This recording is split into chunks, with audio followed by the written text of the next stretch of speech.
Hey, welcome back to the channel, guys. So today we got the big brakes in. You guys have been hopping all on me about when I'm going to install some big brakes on here. So I got the big package in finally, and we're going to be installing these bad boys on. These are the Brembos. These have the 15-inch rotors opposed to the 12.4-inch rotors that's currently on the CTS. Major stopping capabilities with these. These are true Brembos.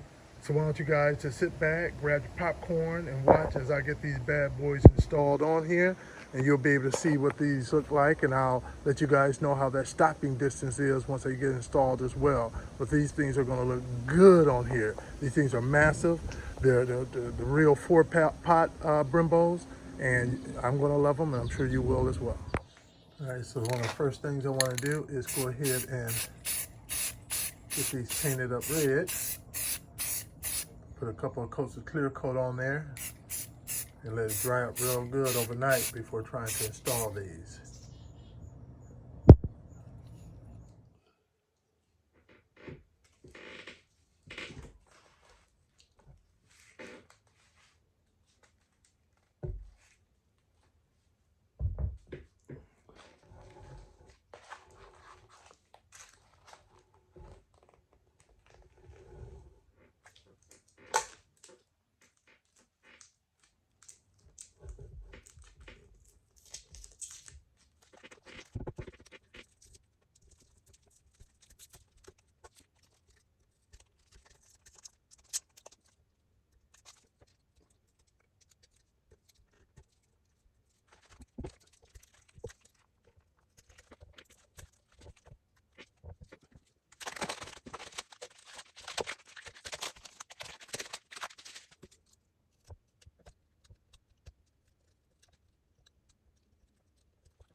All right, so to remove these calipers and these rotors, pretty straightforward. You probably saw my video installing the drill and slotted. If not, go ahead and hit the subscribe button and go check out that video.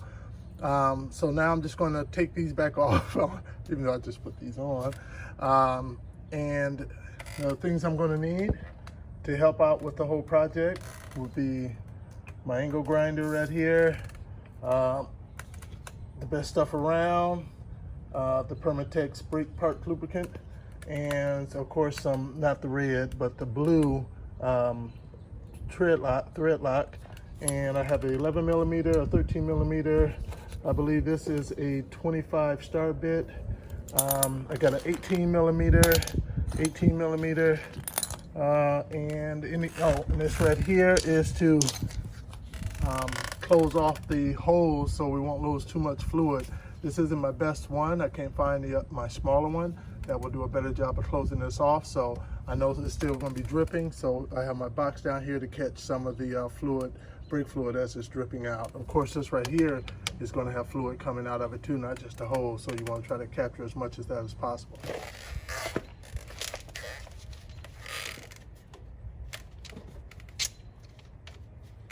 To close off the hose. Taking these off. Some people prefer just to take the whole unit off, which is just 2 bolts, which makes it seem pretty straightforward and easy. But I just find it for myself easier just to remove the brake caliper first and then remove the brake caliper bracket. But first we have to get this brake hose off over here. And that's going to be oddly enough, an 11 millimeter.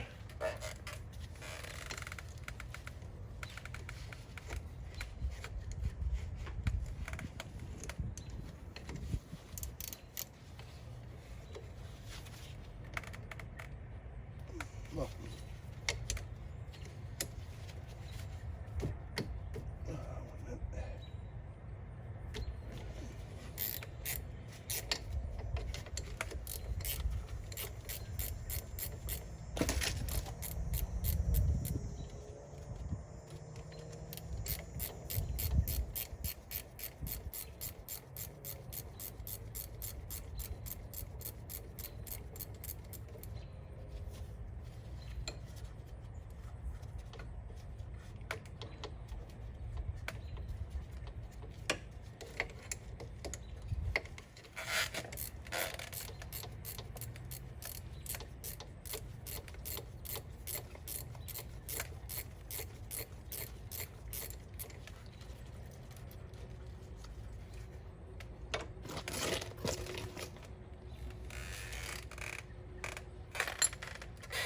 Now we're going to take our 13 millimeter and we're going to remove the 2 bolts for the calipers.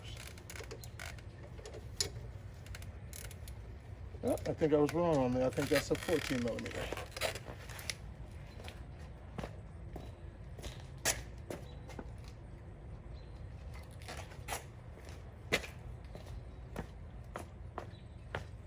Yep. So nix the 13, go with the 14.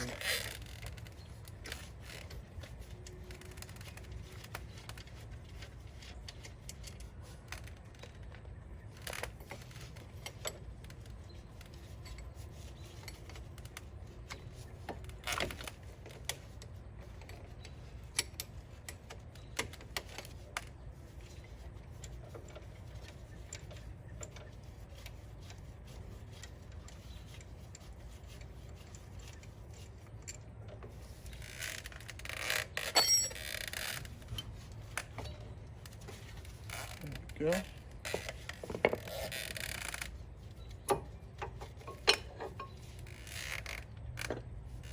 Brake pads off. Now 2 18 millimeter bolts in the back.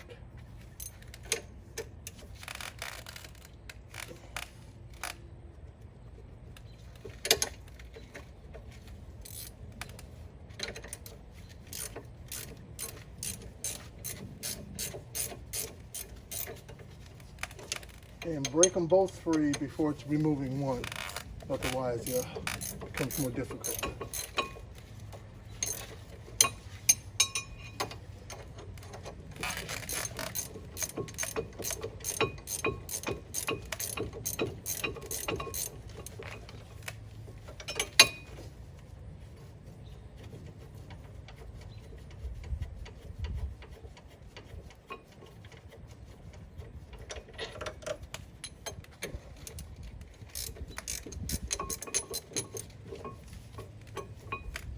One bolt right there. Just get this top one out.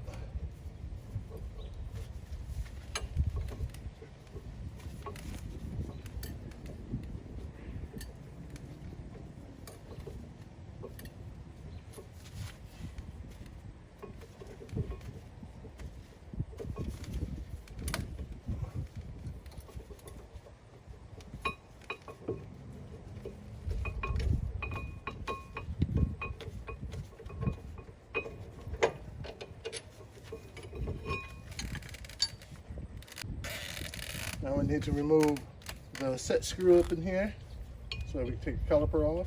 You may not have it on yours. If you don't have it, then you just remove your rotor, that is.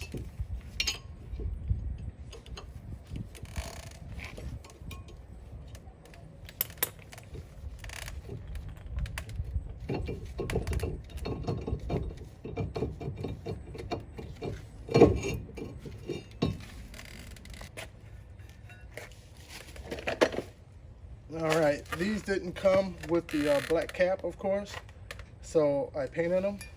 Not my best job, I forgot to do them last night, so it was a quick job today. I hate doing things last minute because I don't do my best work.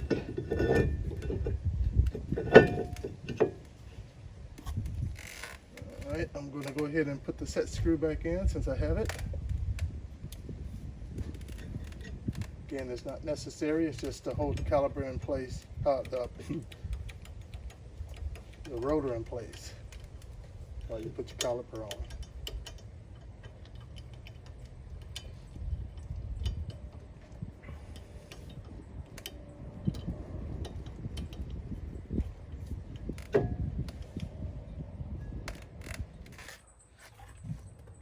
Now, this one over here didn't have the dust shield that's back here. It's like a half circle thing, well really a quarter circle that's back here.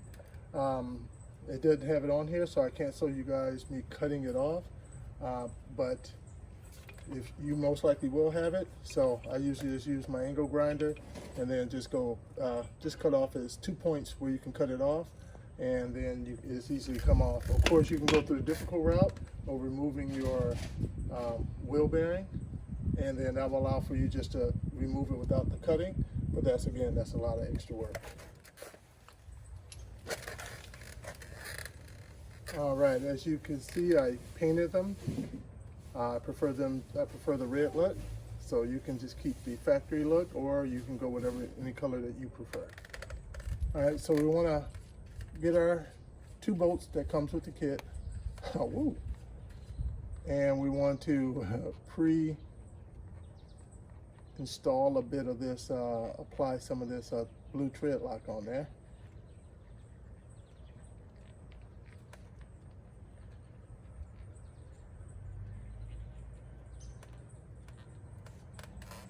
All right, set them there for a moment.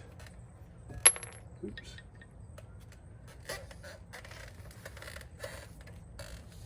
Now I'm going to take this here, and they go right straight onto where your brake caliper bracket came off of. No modifications needed, nothing. They just bolt straight up to there. And so if you know left and right, you want to make sure that between these, you want to make sure that the bleeder valves are pointing upward. That's how you know left or right, okay?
And those, by the way, the replacement, those bolts are, I believe, going to be, bolt back here, those 2 bolts are going to be 16 millimeters.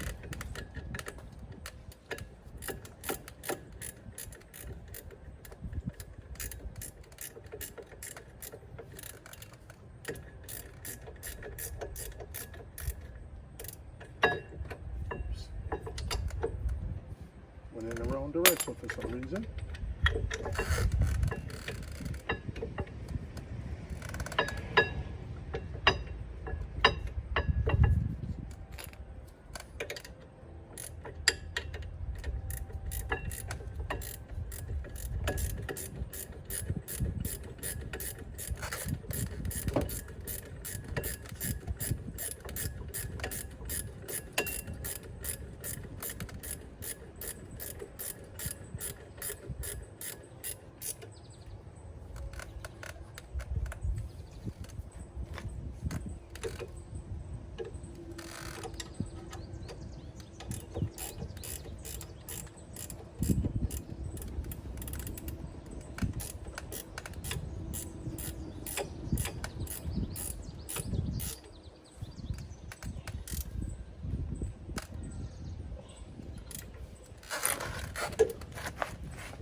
All right, now we have our, I guess I'll call it the compression plate.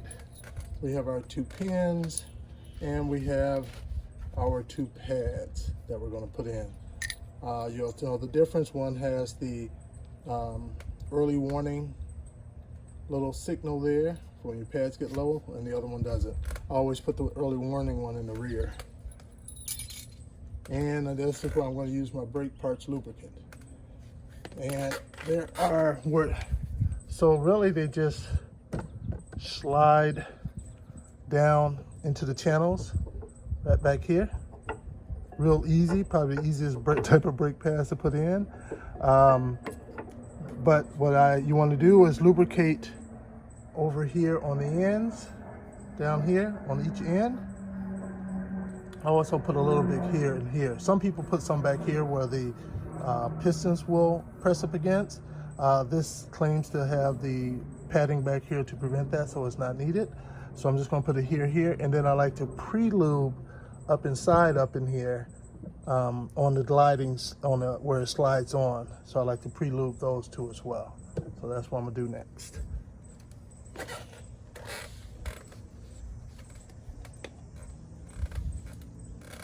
And try not to get any on your rotors.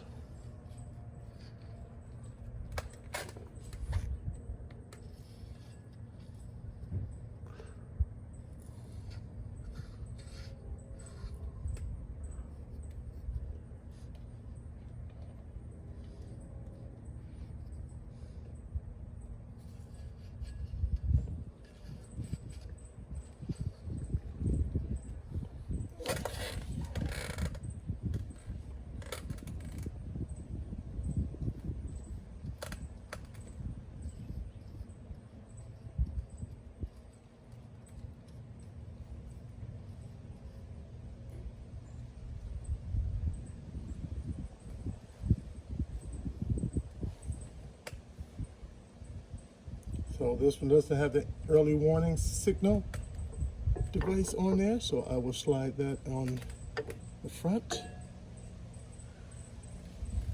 And take the other.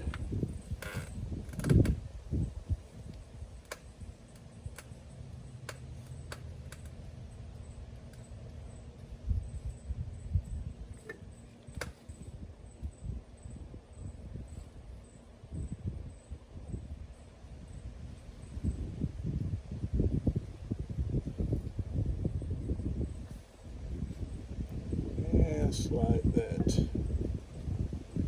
down there.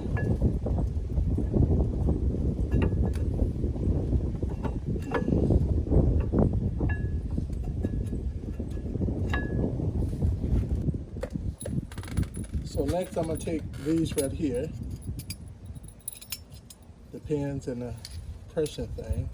Now this right here one will go on with the feet down here, pointing downwards. It will just be on there like that.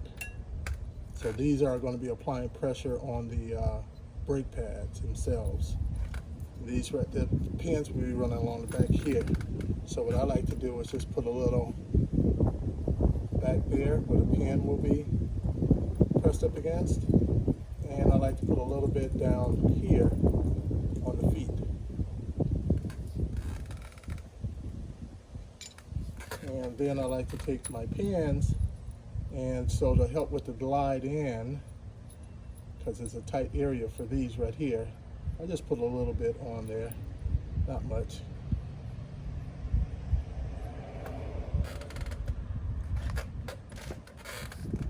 So then I will take my first one,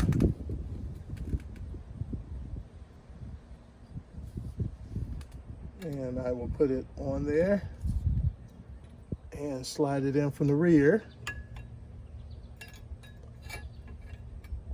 Oh, wait a minute. Let me set that down. I have to slide use this pin here, slide the brake pad up a bit so that I can get the pin through the hole. And now I can slide it through, and then from the front ones that you have easy access to, I can just push it from this end to line up the hole. All right, And then it's not all the way in yet. Right now I'm just going to go ahead and do the other one as well. And get that lined up. Guys, you know you could have said something to me. I'm all worried about the pins. I forgot. I'll just put back that out a little bit. I forgot to put this right here one in here. And unfortunately I can't slide it up that way, so I'm going to pull it back a little bit.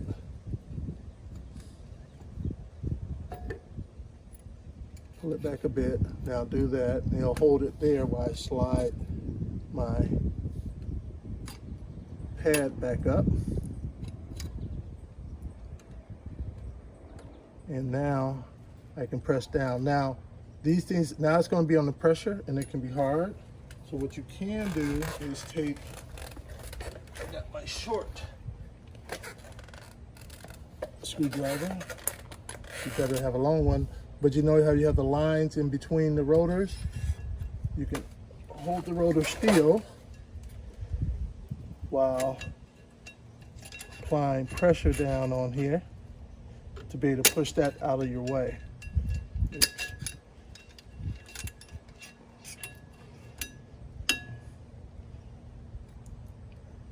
Then you'll have free access to be able to slide the pin on through. There we go. And now we have to now tap that in the rest of the way. Get the hammer out. I'm sure they have a special tool for this, but I don't have it, so the hammer is my special tool. And it's probably a good idea to remove some of that pressure off over there as you tap that in. Use the pad back here to slide it up to make sure your holes are in alignment as you tap that in.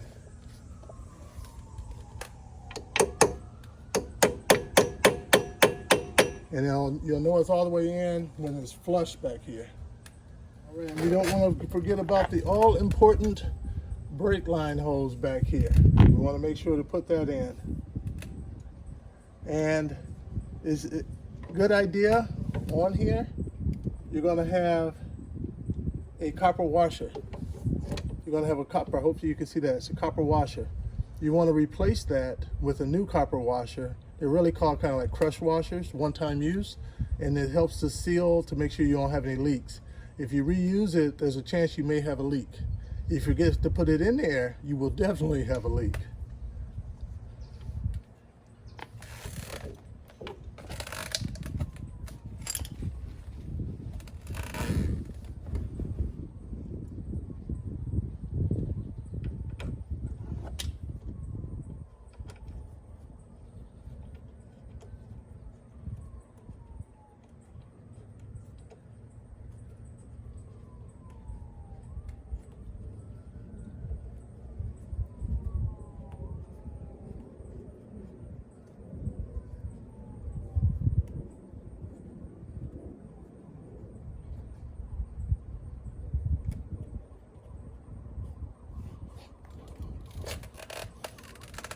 Now you want to take your 11mm and tighten her down.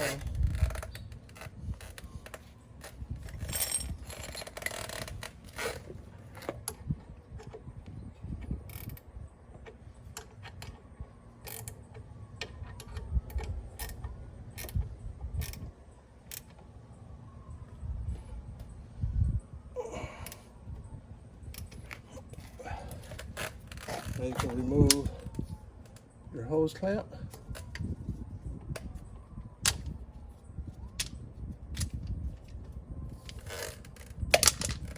And then that's it. Now it's all done and installed. Now the next thing you want to do is bleed these brakes right here. And you have a bleeder valve here, and you also have a bleeder valve right in the back.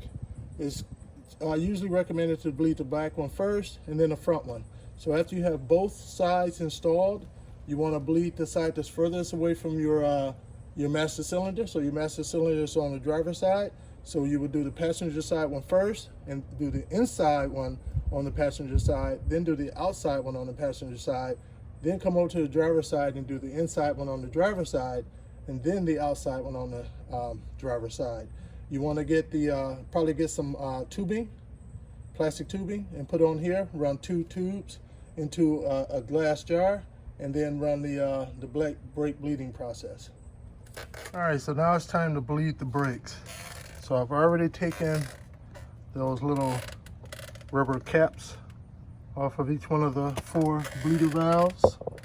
It takes a, what is that, a 10 millimeter? No, I'm sorry, an 11 millimeter on here. And I've already broken them open just to make sure that it'd be easy to open. And I have my tubing. This is the size tubing you probably want to use right here. As you can see, that's a 3/8 inch outer diameter with a 1/4 inch inner diameter. All right. Let's see here, and I have an empty oil bucket that I'm used to have the tube in there to catch the fluids. You want to pop your hood. You want to have your master cylinder cap off, and you also want to have some brake fluid as well, because we're bleeding it, we're going to be removing fluid, of course, so we need to keep it in there. You don't want it to ever run dry, otherwise you're introducing air into your system when you're doing this.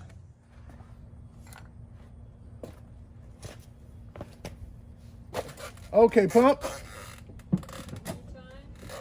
3, 4 times, and then hold. All right.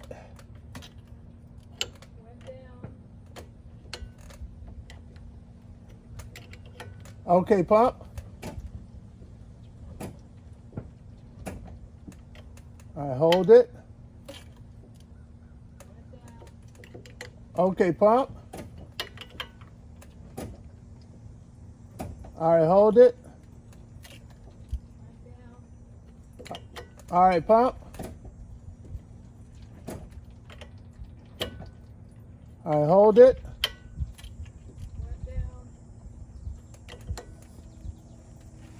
All right, I'm gonna switch over to the other one. Hold on for a moment. This is hard work. Because of my leg post-kayaking.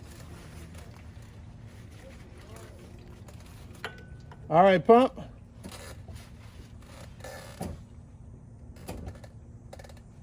All right, hold it.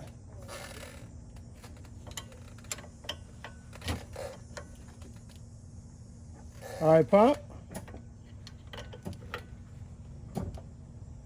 Hold it. All right, pump. Hold it.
All right, so that's how you really break in the pads. You just keep going, stopping, going, stopping. If you have to stop completely, you want to try to put your car in neutral and keep your foot off the brake. You don't want to sit there. You don't want to have your foot on the brake when you're stopped, say at a stoplight or something, because that will mess up the whole breaking in period. And so that's how you install the Brembo big brake package on the CTS, be it the CTS sedan or the CTS coupe after all. And if you guys like, definitely hit the like button, and if you hit that subscribe button, you can check out all the other YouTube videos that I have out there working on my CTS coupe.